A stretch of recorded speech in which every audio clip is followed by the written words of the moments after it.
Bonjour à tous, Bonjour à tous. on est parti pour cette pause café sur la culture client. Quand on a préparé cette pause café avec Manon, finalement on était parti sur une idée d'une pause café, on se réunit autour d'un café et puis on discute de la culture client. Et finalement, en cherchant de l'information, en regardant ce qu'on fait déjà, on s'est rendu compte que c'était un vrai sujet et qu'on pouvait aller bien loin au niveau de la culture client. Du coup, on est parti normalement pour 30 minutes, mais il est possible que sur les cas concrets, on déborde un tout petit peu. On est donc parti sans attendre pour voir un petit peu l'étendue de la culture client au sein des différentes entreprises. Hop là. Je partage un petit document que vous pouvez télécharger directement. Il suffit de cliquer sur le bouton « Je veux être rappelé » et on vous l'envoie. Ce petit document permet directement d'avoir l'ensemble des ressources disponibles sur cette pause café, le nouveau pouvoir des super entreprises performantes. Alors, pourquoi est-ce qu'on parle de nouveau pouvoir? Eh bien, tout simplement pour vous dire que à aujourd'hui, la difficulté est là, la concurrence est là, et l'idée est de pouvoir aller plus loin, notamment en s'appuyant sur la culture client et les avis que peuvent donner les clients. Mais quel est l'impact? Qu'est-ce que ça représente? Est-ce qu'on doit faire avec? Est-ce qu'on peut faire sans? Comment fonctionnent les meilleures entreprises? C'est le but de ces webinaires. Si c'est les questions que vous vous posez, vous êtes bien arrivés. Pour vous mettre dans le contexte, on a préparé un petit sondage. Cliquez sur l'onglet sondage. Vous pouvez donc vous exprimer. Selon vous, pourquoi les entreprises perdent-elles leurs clients? Bien sûr, on sait tous que c'est un amalgame, c'est beaucoup plus complexe qu'une seule et même raison. Mais dans le global, si on devait en retenir qu'une, quelle serait la raison qui fait que l'entreprise perd ses clients? Qu'est-ce qui fait que le client, finalement, ne veut plus aller dans cette entreprise et choisit le concurrent? Est-ce que justement, c'est la concurrence, le prix? Est-ce que c'est une mauvaise expérience? Une mauvaise expérience? Est-ce que c'est un manque de suivi? Ou est-ce que c'est autre, quelque chose qu'on n'aurait pas listé dans le sondage? Je vous laisse quelques secondes pour répondre à ce sondage. Juste pour vous dire, finalement, pendant que vous répondez à ce sondage, qu'on a une page LinkedIn de l'Institut MDTC et que tous nos contenus, les livres blancs, les guides du manager, la culture client, les supports du webinaire, les tips du vendredi, on y reviendra, tout ce contenu est publié directement sur la page LinkedIn. Je vous invite à nous suivre, tout simplement. Vous avez un QR code, vous flashez le QR code et vous ne ratez aucune ressource disponible sur ce LinkedIn. Il est mis à jour 2-3 fois par semaine. Mettez-le dans votre flux. C'est toujours de la culture client et des actions correctives faciles à mettre en place qu'on vous divulgue. Voilà. Ce sondage, pour y revenir, eh bien, il faut savoir qu'en fait, ce qui est intéressant, c'est que dans les faits, quand on regarde précisément ce qu'il fait, ce n'est pas un item qui ressort. 32% de vos clients quittent la marque après une seule mauvaise expérience. Donc, il ne s'agit pas de travailler sur le prix ou la concurrence ou un manque de suivi ou le magasin, le concept. Non, il suffit d'une mauvaise expérience pour perdre 32% de vos clients. Et c'est ça qui peut être embêtant pour l'entreprise. Et pour justement ne pas faire des mauvaises expériences, eh bien, on vous propose aujourd'hui d'aller plus loin. Pourquoi parle-t-on autant de culture client? Quelques métriques pour vous permettre de mieux stabiliser le contexte. 70% des entreprises échouent aujourd'hui à fidéliser leurs clients. Il y avait jadis, de mon temps, les programmes de fidélité, les animations clients. Aujourd'hui, à travers le NPS, on mesure plus facilement finalement la préférence. Quand je dis je recommande cette enseigne, ça veut dire que je préfère aller au sein de cette enseigne. C'est juste une préférence. Il n'y a plus d'affect comme on avait à aujourd'hui. Et c'est pour ça que c'est aussi difficile, effectivement, de piloter l'entreprise à aujourd'hui. On l'a vu, 32%, seuls 32% des clients vous quittent après une seule et unique mauvaise expérience. C'est-à-dire qu'il faut à chaque fois être performant, il faut à chaque fois se soucier du client. Et c'est pour ça aujourd'hui qu'on vous donne des clés. Et puis derrière tout ça, la vraie question, comment finalement fonctionne cette culture client ce super pouvoir qu'on aimerait vous donner en ce jeudi matin à 9h30. Alors, la culture client, classiquement, aujourd'hui, l'entreprise est plutôt stabilisée comme ça, de façon un peu pyramidale. On a le codir, le boss, la direction en haut qui dit effectivement il faut qu'on écoute les clients, les ressources sont sur le réseau, il faut écouter les clients. Et l'information descend, N+3, N+2, responsable de région. Et puis finalement, on a les managers en boutique qui se retrouvent finalement à devoir gérer la satisfaction client avec des outils qui sont imposés, avec une nouvelle façon de travailler, avec des scores qui tombent. Oh, j'ai reçu mon NPS, zut. Et finalement, on retrouve finalement cet aspect un petit peu passif. On a mis en place un système rigide. On note aujourd'hui comme à l'école et on a finalement ce sentiment de recevoir des interactions négatives. Je dois recontacter un client. Ah zut, j'ai reçu mon NPS, pas bon. Et finalement, on subit finalement ces outils qui devraient au contraire aider à fluidifier la culture client. Et c'est ça qu'on vous aide à mettre aujourd'hui, c'est comment faire en sorte de créer ce que j'ai appelé le cercle vertueux, comment faire circuler les voix du client dans toute l'entreprise et pas de cette façon descendante. Alors bien sûr, on barre sur le client, c'est-à-dire que le client aujourd'hui, il va devoir l'écouter. Ce n'est pas l'objet de la pause café de ce matin. On a d'autres pauses café sur l'écoute du client. On en a déjà fait. L'idée, c'est de créer un dispositif et de faire ressortir les avis au client, soit que le client ne sait pas exprimer, soit qui existent déjà. Je pense à Facebook ou Google. Hop, on les assimile et on peut du coup les comprendre. Deuxième item, comprendre les indicateurs. Aujourd'hui, avec l'IA, on peut vraiment aller très, très loin, retrouver la thématique, les signaux émergents et puis essayer de comprendre ce que dit le client. Et à partir de là, à mon niveau, moi, je suis directeur de magasin, je ne peux pas agir sur la stratégie, mais je peux agir directement sur le personnel en boutique, sur l'achalandage de ma boutique. Et donc, du coup, j'ai aussi une action sur ces clients et comment je peux comprendre. Et la facilité d'avoir une action, c'est ce qu'on va appeler décider. Comment finalement, de ce que dit le client, je prends ma part et j'agis dessus. Et c'est cette façon finalement de décider quels sont mes items, quels sont les relatifs de la voix du client qui me permettent directement d'agir. Et parce que j'ai agi, eh bien, le client a à nouveau un ressenti. Il y avait une perception mauvaise de mon équipe. J'ai agi sur l'équipe, j'ai dynamisé mon équipe, eh bien, le client va le ressentir à nouveau. Et puisqu'il le ressentit, il va s'exprimer. Moi, je vais pouvoir contrôler que mes actions ont été positives. Et donc, du coup, on va rentrer dans ce cercle vertueux. C'est ça qu'on va essayer de vous donner aujourd'hui en termes d'outils. Pas seulement la stratégie, mais plutôt en termes d'outils. Alors, typiquement, j'ai besoin de votre attention. Je vais vous montrer à quel point la culture client est importante et à quel point, finalement, on peut passer à côté. Je vais vous redonner une image que vous voyez tous les jours. Vous êtes prêts? Hop. Vous avez 3 secondes pour trouver les objets bleus. 2, 1, 0. On est parti. Quel était l'objet jaune? Eh oui, on était dans une salle de bain. Il y avait différents objets sur la salle de bain. Il y avait un peigne en bleu. Il y avait une paire de ciseaux en bleu. Et le dernier, c'était un poussoir à savon. Et il y avait également un objet jaune. Quels sont ceux qui l'ont vu? Vous ne l'avez pas vu. Tout simplement parce qu'à partir du moment où on demande à quelqu'un d'être focus sur quelque chose, eh bien, il ne voit pas ce qui est à côté. C'est exactement ce qui se passe sur la culture client. Aujourd'hui, on demande à nos collaborateurs d'être focus sur le chiffre, d'être focus sur la disponibilité, d'être focus sur les KPI de l'entreprise, finalement, d'être vraiment stimulé en permanence sur tous les indicateurs possibles et imaginables, et on passe finalement à côté de l'essentiel, le client, le ressenti du client, comment collecter le client.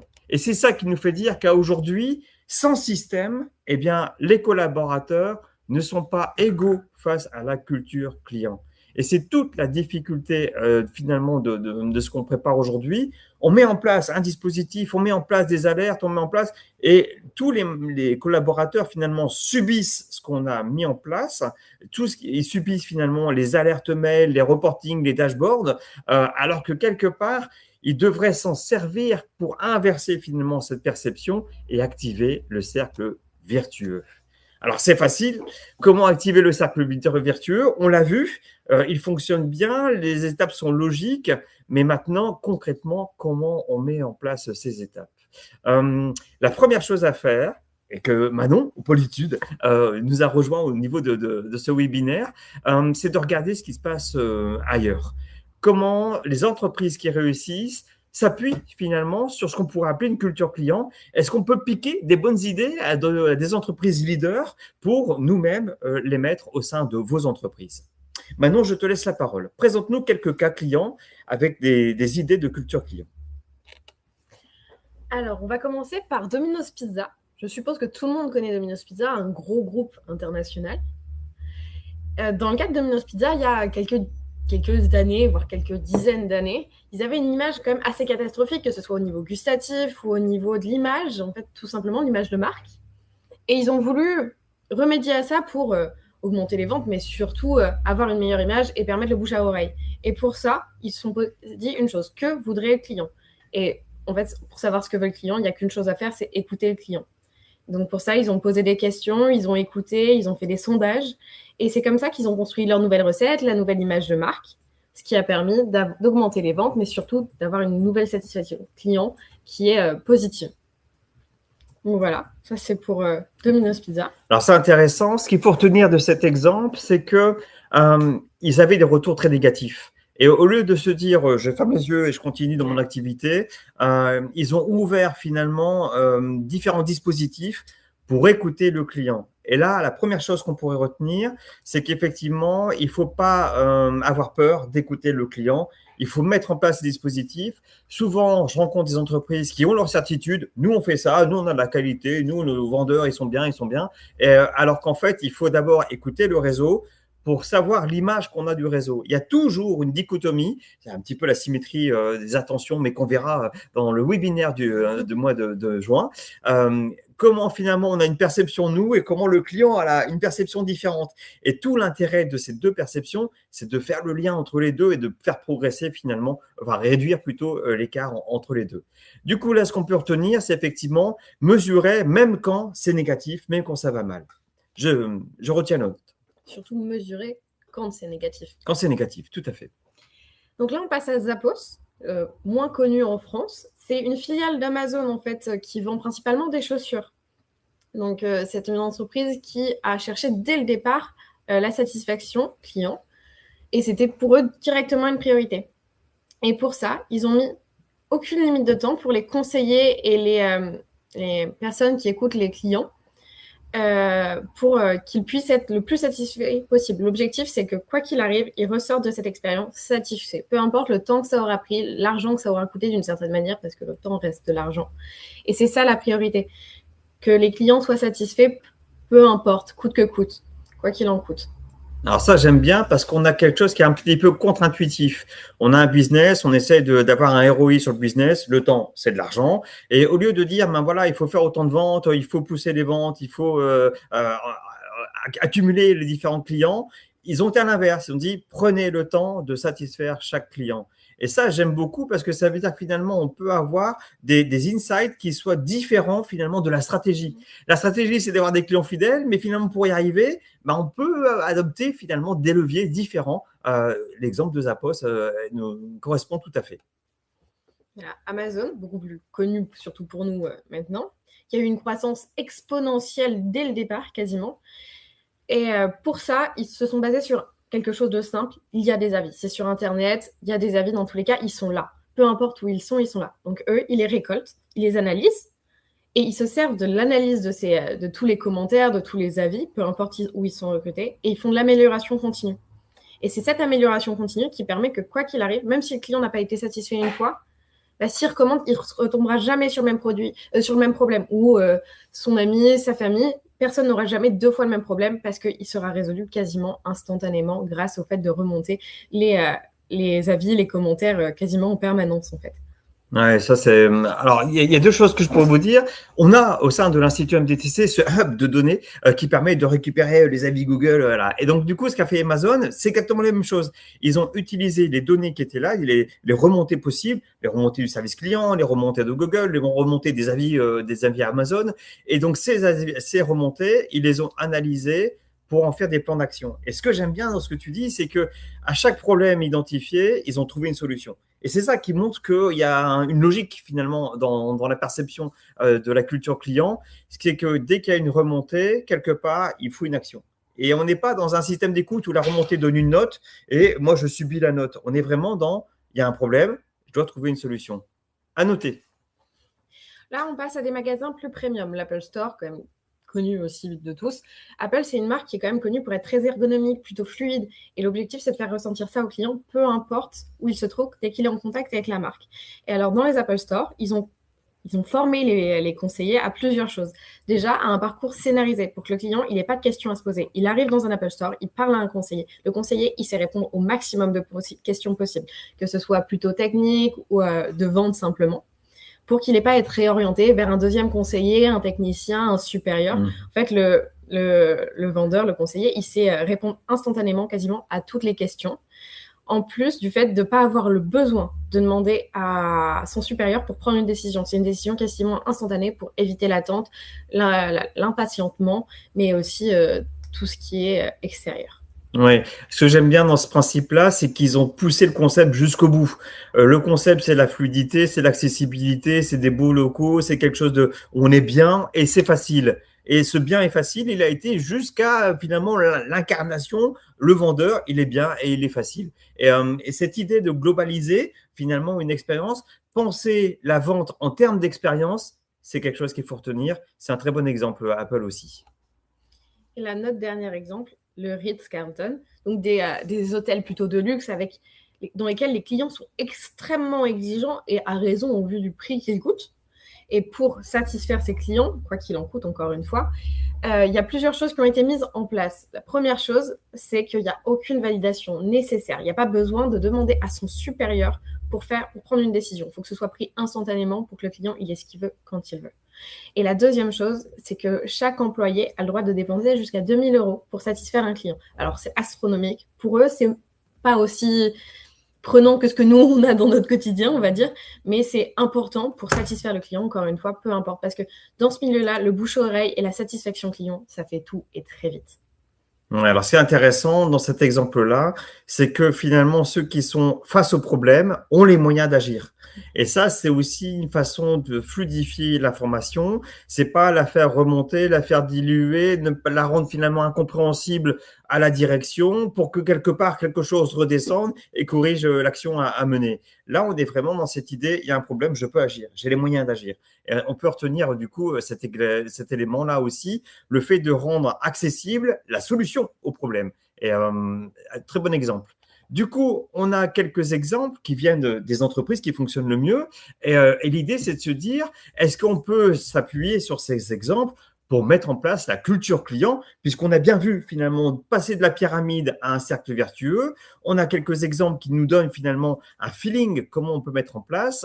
Et on pourrait s'arrêter là. Sauf qu'au sein de l'Institut MDTC, spécialiste de l'écoute client, on a également voulu aller un peu plus loin et vous apporter des outils qui permettent de faire remonter cette information, de donner l'action, de faire les bons choix. Et c'est ça qu'on va vous présenter prochainement sur notre présentation. Le premier outil que je vous présente, c'est ce qu'on appelle le screen. Le screen, c'est un dashboard qui est extrait finalement de votre dispositif d'écoute client. Donc, vous pouvez avoir un dispositif et on peut brancher le screen dessus. Voilà, c'est ça l'idée. Le screen, pour faire simple, parce que vous avez vu l'heure tourne, c'est la possibilité de ramener plusieurs sources de données, les ventes, l'autofréquentation, la satisfaction client, et que sur les moniteurs au sein du réseau, au sein de l'administration, au sein du siège, on puisse déléguer un écran qui sert par exemple pour mettre la publicité et suivant certains horaires, je pense par exemple le matin avant l'ouverture dans un magasin ou le soir après la fermeture, eh bien hop, on flippe les présentations corporate, un petit peu la publicité pour les différents produits pour mettre en place le dashboard qui nous présente les ventes d'aujourd'hui, la satisfaction d'aujourd'hui, le NPS d'aujourd'hui, les principales remontées des actions et donc du coup finalement pouvoir activer la culture client directement au sein du point de vente. Vous avez un bouton « Je veux être contacté ». On a une petite présentation sur le screen.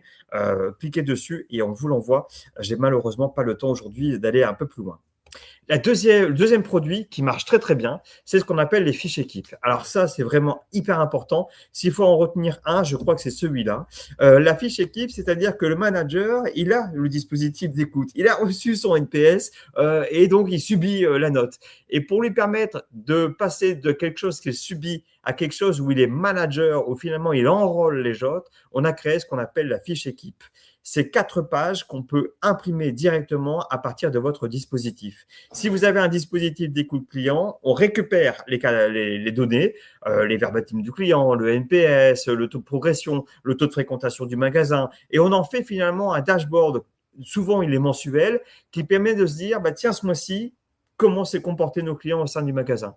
Qui est-ce qui a fonctionné? Où sont les irritants? Quelles sont les actions que j'ai voulu mener? Moi, par exemple, j'ai travaillé sur mon équipe. Est-ce que mon équipe a progressé? Et donc, item, équipe, et on voit comment ça progresse. Ça ressemble à peu près à ça. C'est quelque chose de très lisible. L'IA nous permet de mettre d'un côté le KPI, NPS, et de l'autre côté de l'expliquer. Donc, si moi, je ne suis pas un adepte du NPS, je ne sais pas ce que ça correspond, eh ben, l'IA nous a écrit noir sur blanc de façon pédagogique à quoi correspond ce score et ce que ça veut dire concrètement pour l'activité, pour le magasin et donc pour moi.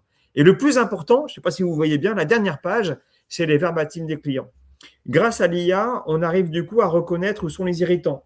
Le dispositif met en avant un manque de conseils et un manque de disponibilité. Hop, les deux sur l'équipe.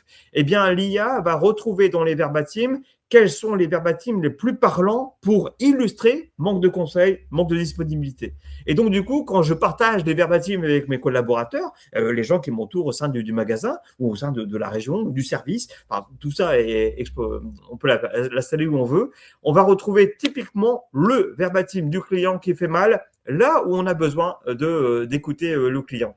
Et ça, c'est un super levier parce que du coup, ça permet de dire non seulement j'ai la note, ok, bon, en plus j'ai l'explication de l'IA, bon, ok, mais le verbatim du client qui va expliquer dans le détail pourquoi il y a une indisponibilité, ça, c'est vraiment un levier phénoménal pour vos collaborateurs. De même, on a une petite présentation, si vous voulez, hop, vous cliquez sur le petit bouton de Webikeo, je veux être contacté en précisant fiche équipe et on vous l'envoie. Autre chose, ça c'est super important aussi. Tous les outils aujourd'hui sont hyper pyramidales. Alors, on a le collaborateur qui a sa petite fiche équipe, on a aujourd'hui les régions qui ont des dashboards comparatifs, on a des zones au-dessus qui peuvent comparer dans la durée l'ensemble, et puis tout en haut, on a la direction qui a la possibilité de faire d'autres études, des focus et tout ça. Et donc, on a vraiment, dans tous les dispositifs, ce système un petit peu pyramidal. Il n'y a aucun moment, on se pose et on se dit quel est le chemin parcouru. Qui a fait la meilleure progression de NPS? Qui a fait la meilleure progression sur la disponibilité client? Nous, notre claim, c'est les produits. Qui a le mieux mis en avant les produits? Qui a la ressource de la bonne pratique concernant la vente? Toutes ces données-là sont dans votre dispositif. Et donc, nous, ce que l'on fait avec nos réseaux, on crée ce qu'on appelle une fois par an les trophées de la satisfaction client. Le matin, on réunit directement ce qu'on a fait, où on était il y a un an, ce qu'on a fait aujourd'hui, les résultats, vous les voyez affichés, hop, le NPS, la progression, comment finalement s'est comporté l'ensemble du réseau, et puis on remet les trophées.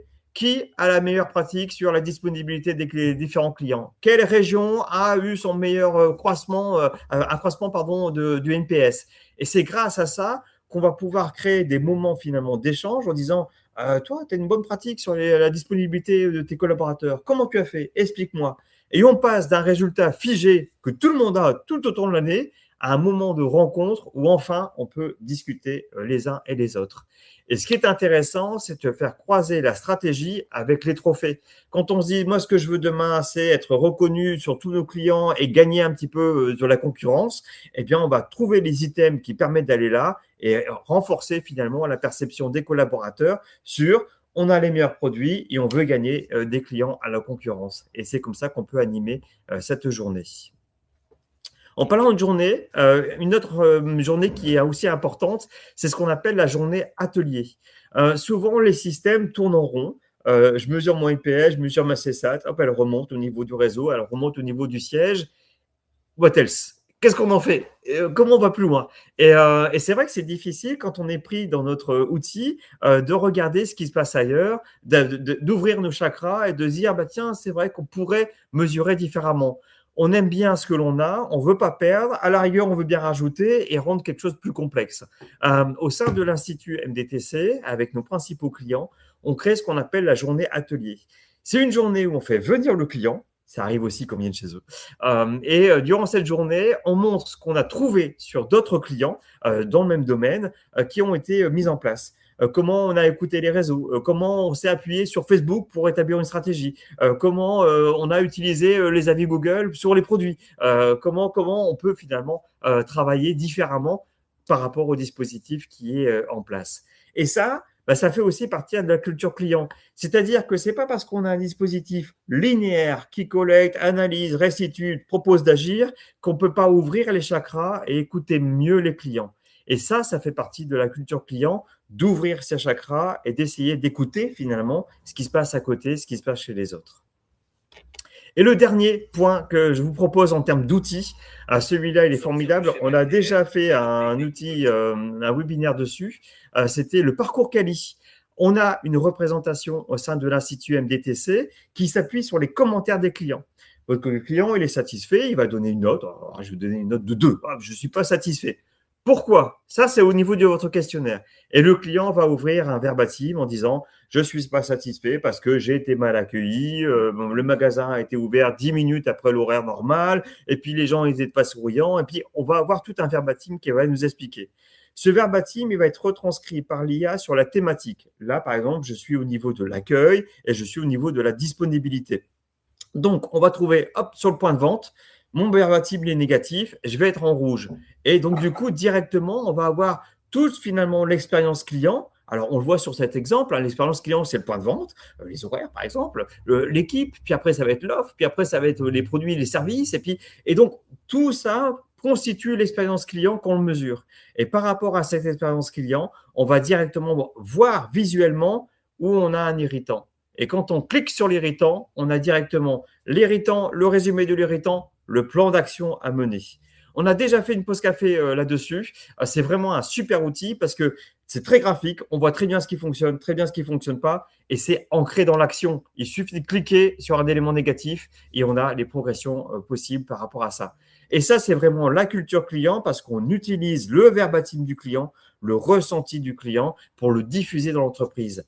Parce que quand je dis diffuser, c'est-à-dire que bien sûr, les managers de boutique, ils ont leur parcours Quali, mais on peut imaginer aussi qu'un comptable qui gère la facture va être intéressé que par l'élément de facturation. Et l'IA, dans tous les verbatims, dans les 4000 verbatims qu'on peut recueillir, elle peut toper quand est-ce qu'on parle de facturation, de facture, d'édition de facture, de paiement et regrouper tout ça. Et moi qui suis comptable, entre guillemets, hors du système culture client, eh ben, je peux recevoir des avis des clients qui ont évoqué mon problème. Et le parcours Quali s'adapte du coup à tout le monde. Et on englobe du coup absolument tout le monde avec ce parcours Quali sous forme de notification. Voilà pour ce temps d'échange à aujourd'hui avec une vraie question. Finalement, est-ce que ce que les clients vous disent change réellement quelque chose pour vous? Et c'est ça qu'il faut aujourd'hui voir. C'est comment on peut transformer la voix des clients en action concrète. Est-ce qu'on a des questions par rapport à ce que l'on a vu aujourd'hui? Une de Patricia.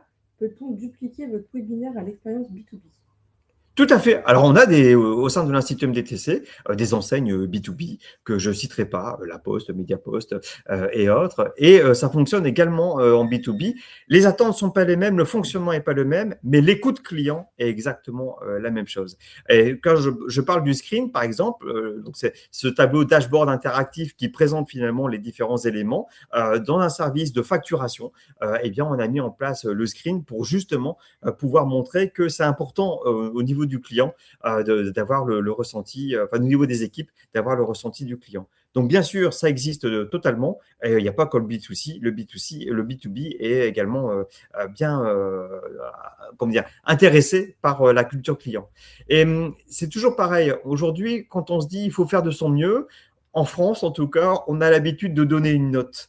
Et la constatation que j'en fais, c'est qu'aujourd'hui, finalement, ce n'est pas la note qui fait progresser. La note, on l'a subie. La note, elle nous renvoie sur notre propre image. J'ai pas été bon. Oh zut. Alors qu'en fait, la culture client, c'est l'inverse. C'est le client n'est pas satisfait, je dois agir. Et c'est exactement tous les cas qu'a montré Manon. C'est vraiment comment, d'un problème, je peux trouver une action. Ça va mal, je vais mesurer. Le client n'est pas satisfait, je trouve une solution. Et c'est ça qu'il faut faire aujourd'hui. Et dans le B2B, ben, c'est ça qu'on peut mettre en place également. Pas d'autres questions, Lola? Du coup, l'idée, c'est de savoir où on en est. On a vu des choses intéressantes avec Manon, pas forcément duplicables. Je ne suis pas le Ritz, je ne suis pas Domino's Pizza, mais des outils. On a vu des outils très précis. Comment on peut mettre en place les screens, les ateliers, le trophée de la satisfaction. Mais maintenant, il reste à savoir comment je plug tout ça par rapport à mon dispositif. Eh bien, on peut encore vous aider. On a mis en place avec les équipes un questionnaire. Il doit y avoir une quarantaine de questions, je pense, dedans, qui parcourt finalement l'ensemble de votre dispositif, pas tant le moteur, mais plus l'usage. Qu'est-ce que vous en faites? À quoi ça sert? À quel point finalement les données que vous recueillez participent finalement à l'évolution de la satisfaction de vos clients, quelque part à la culture client. Et donc, on a la possibilité aujourd'hui de toper les points d'amélioration, de vous dire ce qui fonctionne, de vous dire aussi ce qui bloque, et puis de trouver avec vous des leviers qu'on peut activer. Et je vous invite finalement à nous contacter directement pour faire un audit de votre outil, voir concrètement sur 100 finalement où vous en êtes et lister les différents irritants. Voilà pour cette pause café. Un peu plus longue que d'habitude. Le sujet qu'on croyait léger, finalement, a été très riche. Et voilà. Je vous souhaite une belle journée. Excellente journée à vous. Continuez finalement à cultiver cette culture client. Vous êtes sur la bonne voie et on reste disponible. Nous étions l'Institut MDTC, expert en satisfaction client. Et je vous dis à la prochaine fois. À la prochaine fois. Merci à vous. À bientôt.